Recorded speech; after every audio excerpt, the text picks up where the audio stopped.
Good evening, welcome to All About Auckland. I'm Kane Glass. This week we're at the mouth of the Tauranga River on Auckland's southeast coast. Tonight we continue our coverage of the Auckland Unitary Plan hearings panel, but first we watch the Budget Committee roll the Mayor's proposal for the business differential in favour of a resolution put up by Councillor Ross Clough. In effect, what it does is it just slows down the shift to us trying to lower the business rates by approximately 3 years. Instead of the 7-year path, it'll be 10 years. It also means it just gives a little bit more relief to the residential ratepayers in this coming term, coming 3 years effectively. And also an important thing is that we're locking in by moving to a proportional system that we're going to set the rates for business as being 25.8 going forward as a proportion of the rate take, instead of that descending itself.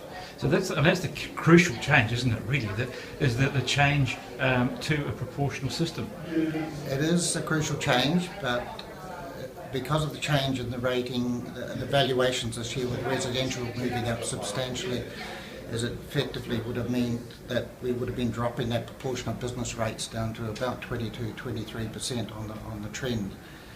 But we've got to remember, in 3 years' time on the next valuation, residential valuations could just be going down substantially and business goes up or whatever. So it's something we can reassess every 3 years.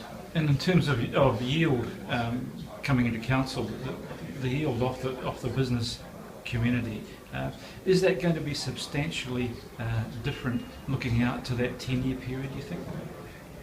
Just because of this? Again, we don't know because of valuations, because there's 3 valuations to go over the next 10 years, so who knows where that'll end up lying.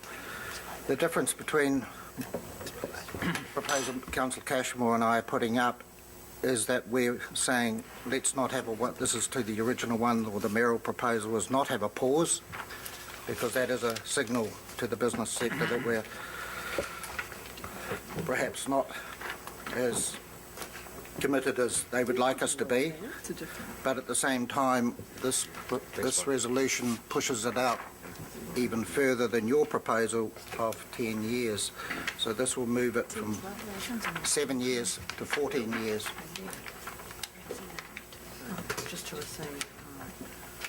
Okay. The business sector, now when I spoke at Iraqi to follow up what Councillor Brewer was talking about regards going to continuing to stay on a ratio which was bringing it down from 2.63 to 1.63, I did indicate support to, because it was understood and people, that includes councillors, understood the simplicity of that.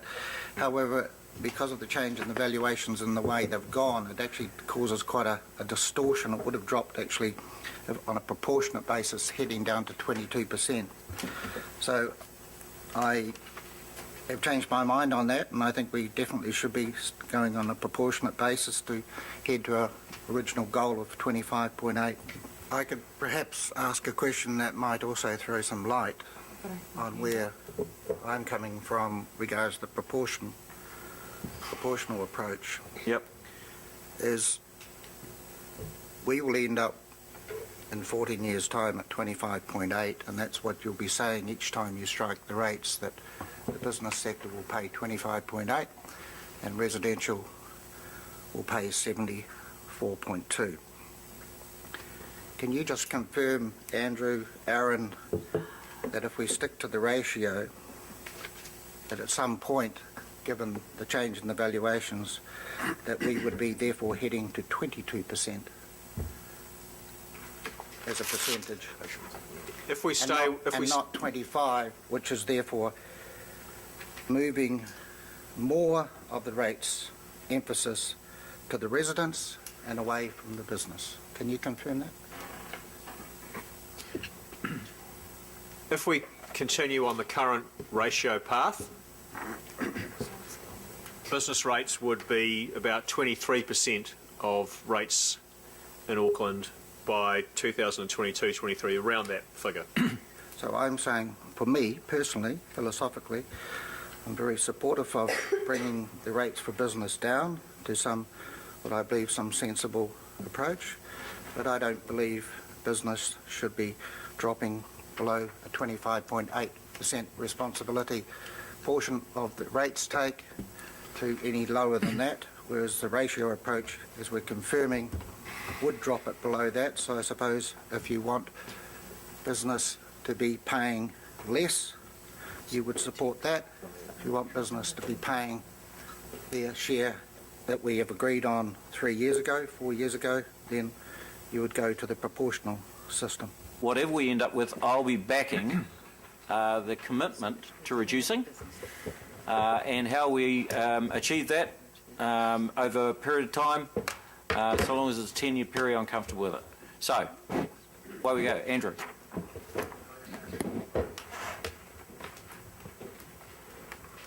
You've chosen to do a 3.5% rates increase. Most of the analysis we provided you with was on 2.5%.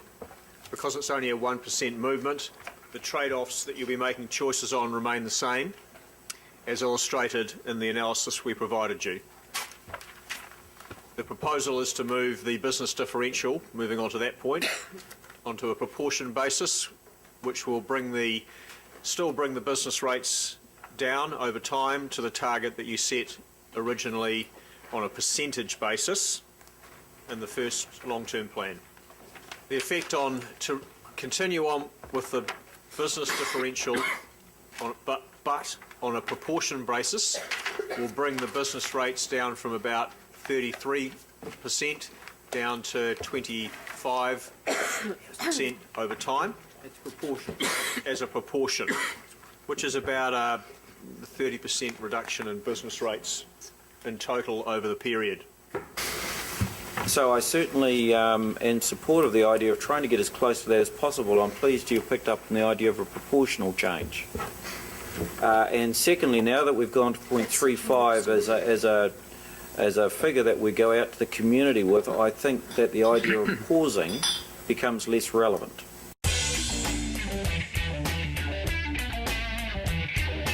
think we all want to head in the same direction, but it reminds me, Mr. Mayor, of when I was working for a woman called Jenny Shipley, and she tried to argue in the 1999 election that slowing down the increase to superannuation was not a cut, and the Labour Party successfully argued that it was effectively a cut, and she argued that we were just slowing the increase; it was still increasing, and so I see this move to proportional as potentially quite disingenuous, and when particularly business have been following in the previous TLAs, and I can speak for Auckland City here, that ratio percentage modelling, they know exactly where they are at. That we have gone down this path of and I have to say I haven't really appreciated until quite recently the huge burden in helping the business community, the huge burden we've been putting on the real community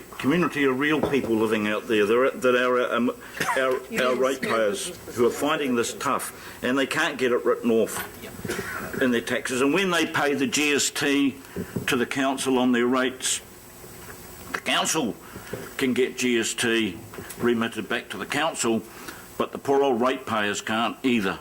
But the business community, they get their GST remitted back. So I think we have to keep that in mind, and I'm all for reviewing this, especially given that we are about to go out to our citizens with a notion that we're going to charge them to come onto the motorways.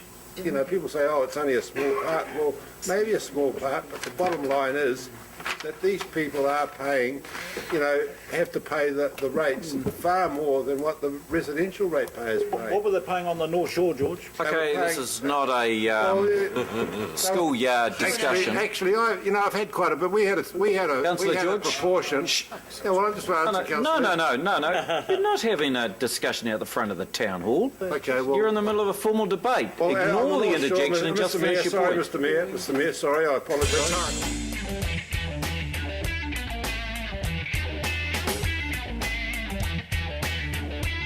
Moving from the previous system to a proportional system, it's quite a big change. Politically, it's a big change. Yeah, but mathematically it's not huge. No, but for the mayor to come out with a ratiometric change, and you guys coming back with a proportional system, in the future that takes quite a lot of the risk out of the rating calcs for a business. It stops the jumping around. So potentially if we'd gone with the old system that we had, would have pushed residential rates up a huge amount and dropped business rates more than what they potentially should have. So what we've passed today or this morning is a rationalisation system that just smooths it out proportionally. So this coming year, business rates will be dropping by around 0.8. It could be for the old differential, and then for the next 9 years, 1.1. So we're still getting back to a position that we planned to do 4 years ago when they first did the initial long-term plan. So they said, collectively, the business rate collected as a percentage was 34.6, aimed to get down to 25.8. This is what we want to achieve. That means the differentials went from 2.67 to 1.67. This achieves the same thing over the next 10 years without the potential volatility that valuation changes bring to it. And when you folk were working this amendment up, had you already in mind the move from 2.5 to 3.5% for the average rate increase? Yeah, we factored that in. This was joined at the hip. It definitely.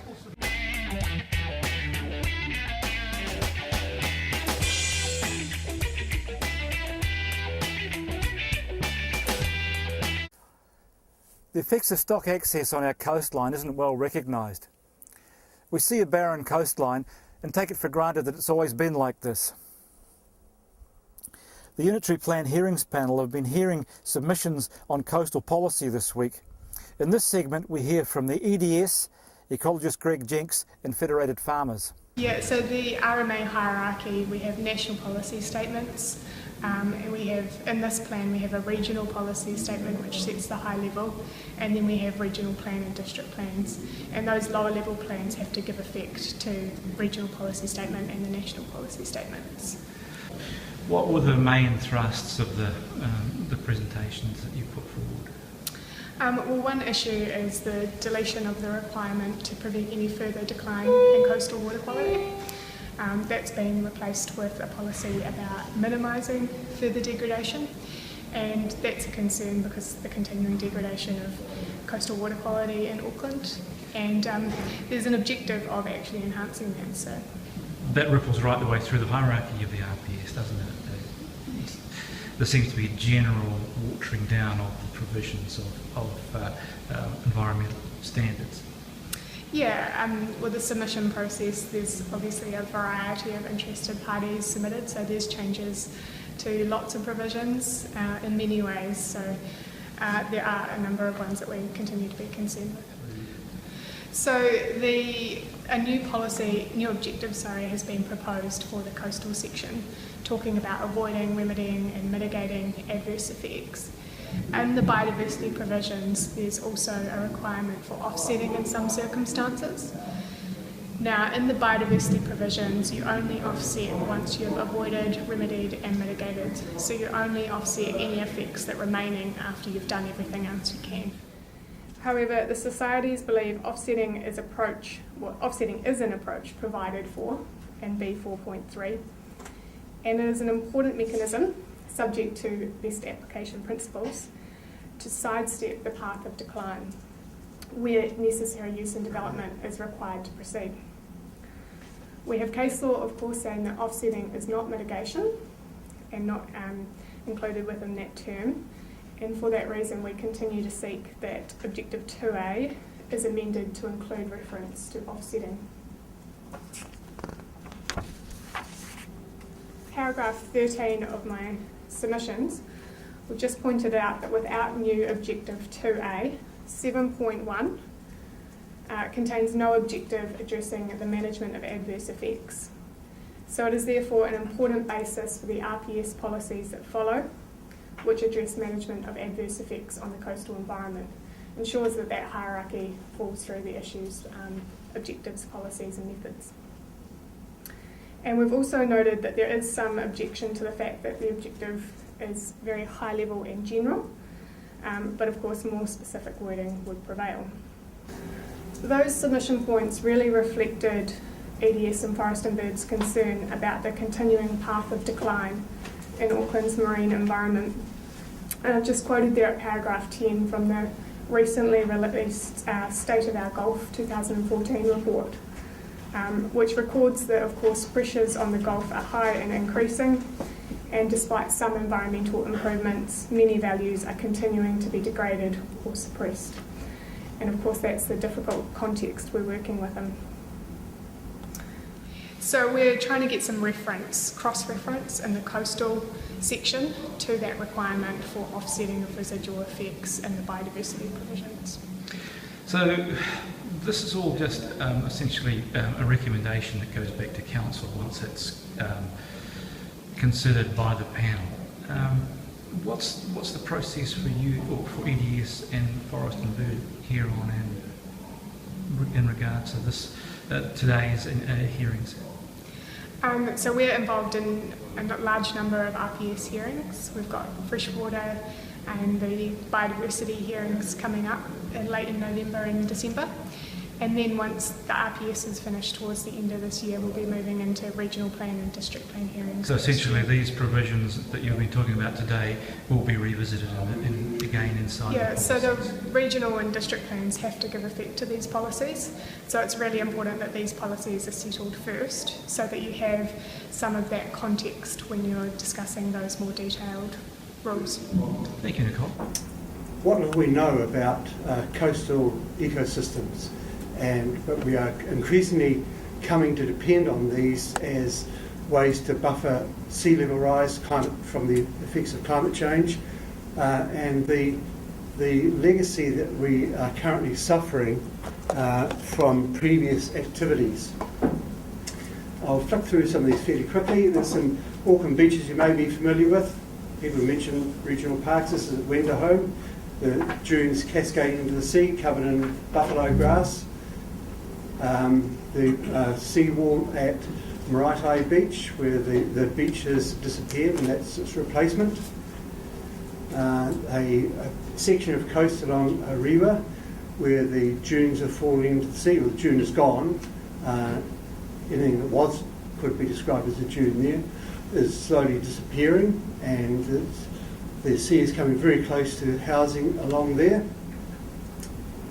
Yet, in contrast, on a restored beach down in Mount Maunganui, after a very severe storm back in 2012, which would have had those same impacts as these previous slides, that's the result. There is no indication of any erosion on that beach because the dune there has been restored with our native dune plants, Kowhakatara, Pingao mainly, and 2 or 3 others. Here they are, the 4 of them, 4 main ones, Spinifex, Kowhakatara, Sandy Tussock going on the top of it, Heneripe, Pingao. The existing state of the coastal ecosystem, we have here some pertinent facts. There used to be 40 perfectly adapted indigenous plants capable of contributory habitation on coastal dunes. Contributory means that they contributed to that environment. People here have talked about the farming of dunes, beaches, coastal marine area, and that the plants that they see there are no longer native and there are weeds in that space, only filling a vacuum that was removed. And this is one of the reasons on the Catlins coast, grazing played an important part in it. I can say this quite candidly. My great-grandfather pioneered the stock route from Wellington up to Southern Hawke's Bay along the coast there, and the stock that he would have run up along the coast there had to eat something along the way. It took about 3 weeks to get there along that trip, and a lot of our native New Zealand dune plants are very palatable. That photo shows the back dune forest because all the front dune areas and mid dune zones have been eaten by the stock, and the only plants on the front dune there now are marram. So 99% of forests were destroyed by early Polynesian and subsequently European settlers. And as I said, New Zealand shore plants regrettably are short stature and palatable, so they fell very easily to the ravages of fire and stock. Many beaches were used as driving routes right through to the 1980s, Saikapotiki and beyond. And native shoreline plants provide ideal pasture until pastures could be sown further inland. And this is one of the consequences. A barren dune down in Kaipara, up in Kaipara, on Big Sand Island, with one lonely pingao plant remaining on a vast sandy desert. That is huge. You see the scale of this by the birds in the background.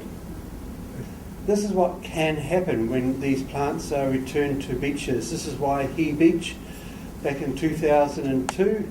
The photo on the left shows the state of the beach. You'll notice that there's a seawall there on the left. The beach is dominated by black sand. There's no white sand anymore, and there's a whole lot of cobbles there in a vain attempt to protect those houses from erosion of the beach. In 2008, another photo was taken. That was after the beach was planted in 2006 with native dune plants. Just in 2 years, that had recovered that much.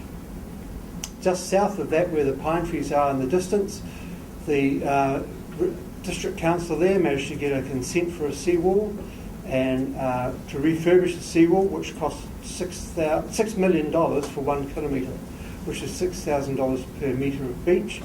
And an erudite person from Waikato University, Dr. Willem DeLang, labelled that seawall as a $6 million testament to stupidity, because it did nothing to repair the beach at all. Seawalls cause more erosion rather than less. There's a situation in Mount Maunganui. Back in 1995, no one knew what to do about the beach condition there, on the top left, where the beach was obviously eroding. Once we got some calm period, we couldn't plant it then. Once we did come into a calm period in 1999, that beach was replanted with native plants. And just 4 years later, in 2003, the bottom photo, that beach is accreted out from the edge of that marker post there, the beach access post, which marked the edge of the scarp in 1995. And since then, the beach has accumulated more than 30 metres of sand ahead of that marker post of where the dune scarp was. That is significant. So 22 kilometres of Tauranga City beaches now have their dune function restored. Consequently, Tauranga City Council is independently advised to increase their coastal seaward boundary by 11 metres of all of that 22 kilometres and add it to the coastal erosion hazard zone. The University of Waikato advised that the increased storminess since 2000 should have been expected to induce shoreline erosion and not accretion. This is the result of storms now on the beaches in the Bay of Plenty, where I've spent a lot of my years doing coastal restoration. This is Banks Avenue in Mount Maunganui after a 2009 storm, which had a wave height of 9.2 metres. And all that's happened is the dunes have accumulated more sand. It is exactly opposite of what would have been expected. That sand is very porous. It means if the waves do run up into that zone, the water in the wave is soaked by the sand. It's so porous the water runs down to ground level, below ground level, and then soaks back out to the low tide zone below the surface of the sand, and that stops backwash erosion very effectively. This is the same storm down in Opotiki, which had beaches dominated by marram and lupins, and you can see the cut that was caused down there, from that to that. And those people are pondering what to do next down there. Back in 1995, the people wanted that surf club building removed because it was suffering from beachfront erosion. We thought we'd plant it up. So the top right photo shows the beginning of the plantings. That fence was put in place there because look what we did at our first situation. We didn't really know how to handle this. We since then don't use these fences because the fence was overwhelmed by the new burgeoning dune and plants. Here's the same situation in this photo here, and that little striped post up in the top right corner was placed down on the beach to measure the volume of sand that was being accumulated by these restored dunes, restored shorelines. And the little inset on the right hand side is the top of that post after it's been buried by accreting sand. That was in 2012. You can't find that post now. It has completely disappeared by sand that's been accumulated by these dunes. That actual sand mining of the marine environment is important to, for example, create volume, for example, back at Takapuna in situations to actually get this process going, or do you think you can just plant plants in virtually every situation and it will accumulate? No, you're quite right. Some sand renourishment can be very helpful in extreme situations, as long as that sand is planted subsequently. This process will start to take hold from that, yes. But sand renourishment on its own, unless that sand is protected by artificial headlands, will not work. But sand renourishment in tandem with planting will be an effective buffer and will create the processes back. Because all this is destruction of the ecosystem. We're just trying to restore that ecosystem and have it functioning again. So in principle, we've accepted it, the stock access to the coastal marine area is inappropriate, but it's a matter of getting that into play and how you do it. And there are real problems. And we've suggested in another submission, which was misplaced, I think, which is coming up in connection with the freshwater, that the council work with farmers and try on a case-by-case basis, and where necessary, subsidising is a bad dirty word, but putting incentives in place to get areas fenced off where it matters. So it's a very complex thing to achieve. Thanks for watching the All About Auckland show. I hope you found the ideas stimulating. To watch the show again or to sign up for our newsletter, go to www.allaboutauckland.com. You can follow us on Facebook or via our Twitter handle, AllAboutAKL. Next week we're going to be following up on the rates debate. See you then.